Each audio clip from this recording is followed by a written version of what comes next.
Esta cuestión fundamental de la selección natural será tratada con alguna extensión en el capítulo 4, y entonces veremos cómo la selección natural produce casi inevitablemente gran extinción de formas de vida menos perfeccionadas y conduce a lo que he llamado divergencia de caracteres.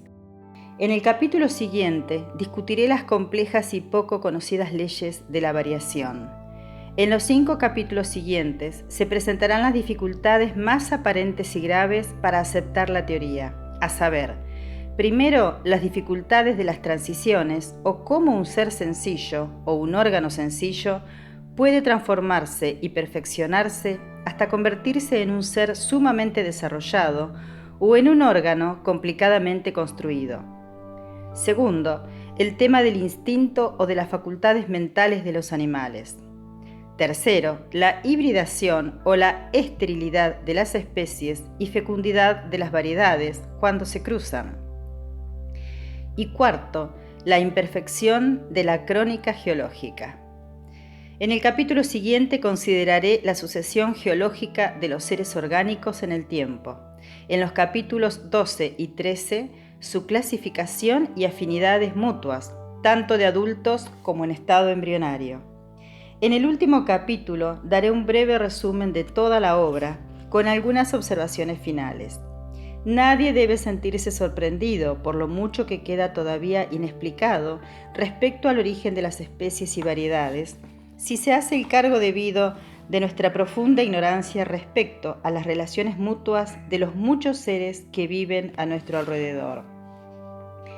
¿Quién puede explicar por qué una especie se extiende mucho y es numerosísima, y por qué otra especie afín tiene una dispersión reducida y es rara?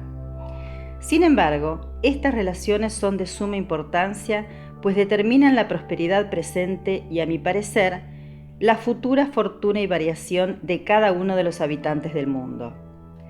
Todavía sabemos menos de las relaciones mutuas de los innumerables habitantes de la Tierra durante las diversas épocas geológicas pasadas de su historia. Aunque mucho permanece y permanecerá largo tiempo oscuro, no puedo, después del más reflexionado estudio y desapasionado juicio de que soy capaz, abrigar duda alguna de que la opinión que la mayor parte de los naturalistas mantuvieron hasta hace poco y que yo mantuve anteriormente, o sea, que cada especie ha sido creada independientemente, es errónea.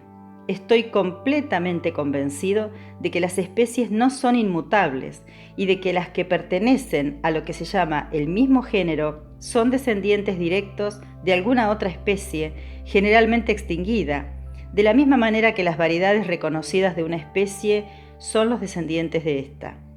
Además, estoy convencido de que la selección natural ha sido el medio más importante, pero no el único, de modificación. Capítulo 1. Variación en estado doméstico. Causas de variabilidad. Cuando comparamos a los individuos de la misma variedad o subvariedad de nuestras plantas y animales cultivados más antiguos, una de las primeras cosas que nos impresionan es que generalmente difieren más entre sí que los individuos de cualquier especie en estado natural, y si reflexionamos en la gran diversidad de plantas y animales que han sido cultivados y que han variado durante todas las edades, bajo los más diferentes climas y tratos, nos vemos llevados a la conclusión de que esta gran variabilidad se debe a que nuestras producciones domésticas se han criado en condiciones de vida menos uniformes y algo diferentes de aquellas que han estado sometidas en la naturaleza a la especie madre. Hay, pues, algo de probable en la opinión propuesta por Andrew Knight de que esta variabilidad puede estar relacionada en parte por el exceso de alimento. Parece claro que los seres orgánicos, para que se produzca alguna variación importante, tienen que estar expuestos durante varias generaciones a condiciones nuevas y que una vez que el organismo ha empezado a variar, continúa generalmente variando durante muchas generaciones. No se ha registrado un solo caso de un organismo variable que haya cesado de variar sometido a cultivo. Las plantas cultivadas más antiguas, tales como el trigo, producen todavía nuevas variedades. Los animales domésticos más antiguos son capaces de modificación y perfeccionamiento rápidos. hasta donde puedo juzgar, después de mucho estudiar el asunto, las condiciones de la vida parecen actuar en dos sentidos: directamente sobre la organización o sobre ciertas partes solamente, e indirectamente afectando al sistema reproductor. Con respecto a la acción directa, debemos tener presente que en todo caso, como ha insistido recientemente el profesor Weisman, y como he demostrado incidentalmente yo en mi obra Variación en la domesticidad, hay dos factores a saber: la naturaleza del organismo y la naturaleza de las condiciones. El primero parece ser con mucho el más importante, porque variaciones casi semejantes surgen a veces bajo condiciones que, por lo que puede saberse, son distintas, y por el contrario, variaciones diferentes surgen bajo condiciones que parecen ser casi uniformes. Los efectos sobre la descendencia son definidos o indefinidos. Pueden ser considerados como definidos cuando todos o casi todos los hijos de ejemplares expuestos a ciertas condiciones durante varias generaciones se modifican de la misma manera. Es extremadamente difícil llegar a una conclusión con respecto al alcance de los cambios producidos, definidamente así. Empero, no puede caber duda sobre muchos cambios leves, tales como el tamaño por la cantidad de alimento, color por la naturaleza del alimento, espesor de la piel y pelo por el clima, etc. Cada una de las infinitas variaciones que hemos visto en el plumaje de nuestras gallinas deben haber tenido alguna causa eficiente, y si la misma causa hubiera de actuar uniformemente durante una larga serie de generaciones sobre nuevos individuos, todos probablemente resultarían modificados de la misma manera. Tales hechos, como los complejos y extraordinarios brotes que siguen invariablemente a la inoculación de una minúscula gota de veneno por un insecto de los que producen excrescencias en las plantas, nos demuestran qué modificaciones singulares podrían resultar en los vegetales de un cambio en la composición química de la savia. La variabilidad indefinida es un resultado mucho más común del cambio de las condiciones que la variabilidad definida, y probablemente ha desempeñado un papel mucho más importante en la formación de nuestras razas domésticas. Vemos variabilidad indefinida en las infinitas peculiaridades leves que distinguen a los individuos de la misma especie y que no pueden ser explicadas por la herencia de los padres o de algún antepasado menos inmediato. Inclusive, diferencias muy marcadas aparecen ocasionalmente en los cachorros del mismo parto o en las plantas nacidas de semillas de una misma cápsula. A largos intervalos de tiempo, de entre millones de individuos criados en el mismo país y nutridos casi del mismo alimento, surgen desviaciones de estructura tan poderosamente marcadas que merecen el nombre de monstruosidades. Pero las monstruosidades no pueden ser distinguidas por una línea precisa de variaciones menos considerables. Todos estos cambios de estructura, sean muy leves o muy pronunciados, que aparecen entre muchos individuos que viven juntos, pueden ser considerados como efectos indefinidos de las condiciones de vida sobre cada organismo, casi del mismo modo en que un enfriamiento afecta a hombres diferentes de un modo indefinido, causando toses, resfríos, reumatismo o inflamación de diversos órganos.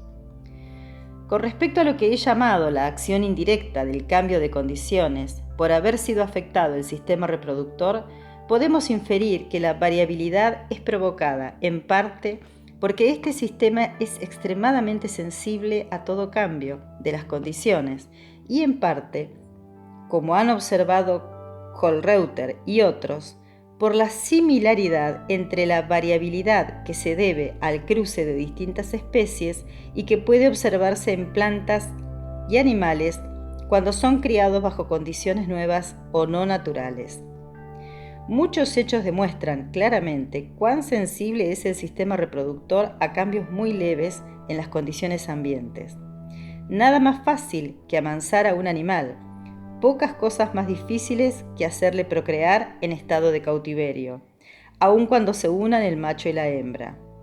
¿Cuántos animales no procrean de ningún modo, a pesar de ser mantenidos casi en libertad dentro de su país natal. Esto se atribuye generalmente y erróneamente a que los instintos están viciados. Muchas plantas cautivadas demuestran el mayor vigor y sin embargo no dan nunca o solo muy raramente semillas. En unos cuantos casos se ha descubierto que un cambio insignificante, como un poco más o menos de agua en un periodo determinado de crecimiento, decidirán si la planta ha de dar o no simiente. No puedo exponer aquí los detalles que he recogido y publicado en otras partes sobre este curioso asunto, pero para demostrar cuán singulares son las leyes que determinan la reproducción de los animales apresados, puedo mencionar que los carnívoros, aún los de los trópicos, procrean muy bien en cautiverio, con excepción de los plantígrados o de la familia de los osos, que rara vez dan hijos. Y en cambio las aves carnívoras, con rarísimas excepciones, casi nunca ponen huevos fértiles. Muchas plantas exóticas tienen un polen que es absolutamente sin valor, del mismo modo que en los híbridos más estériles.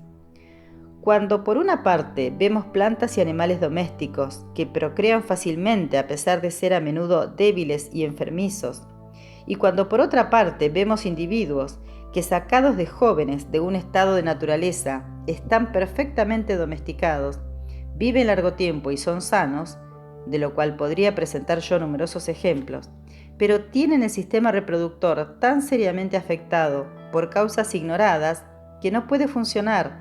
No ha de sorprendernos que este sistema, cuando obra en cautiverio, funcione irregularmente y produzca hijos algo diferentes de sus padres. Puedo añadir que así como algunos organismos procrean fácilmente bajo las condiciones más antinaturales, por ejemplo, hurones y conejos mantenidos en cajones, demostrando que sus órganos reproductores no son fácilmente afectados. Así, algunos animales y plantas soportan la domesticación o el cultivo y varían muy poco, quizás apenas un poco más que en estado de naturaleza.